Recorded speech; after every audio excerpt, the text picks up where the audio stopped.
এই আলুৰ খেতি এইবাৰ কৰিছিলোঁ, ইমান ঠিক হোৱা নাই, গছবিলাক হৈছে ঠিকেই হৈছে, কিন্তু বৰষুণ নাই যে, বৰষুণৰ কাৰণে খৰাং বতৰটো কাৰণে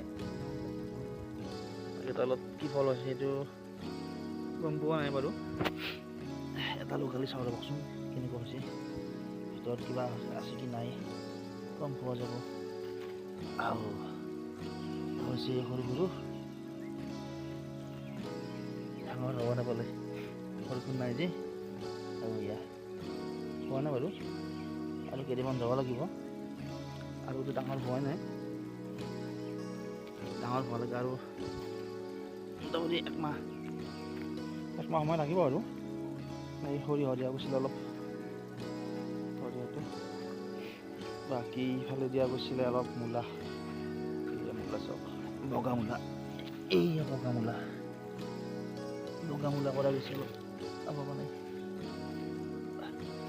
বৰষুণৰ কাৰণে এইবাৰ একো নহ'ল, বৰষুণ নাই, বৰষুণ হ'লে এইটো বেয়া হ'ল।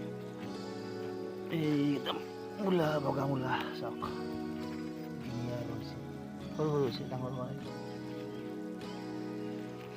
এইফালে অলপ ধুনীয়া দিয়া গৈছিলে, এনে হৈছে।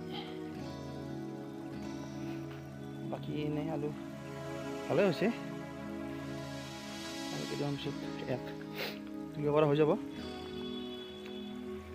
এয়া চাওক গোটেইখিনি,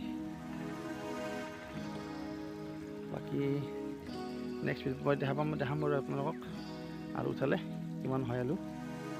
ইয়াত টোটেল আলু ৰোৱা গৈছিলে আপোনাৰ 2 বেগ দিয়া গৈছিলে, এইখিনিত 2 বেগত ইমানখিনি গৈছে। এতিয়া 2 বেগৰ ঠাইত কিমান হয় উঠালে গম পোৱা যাব।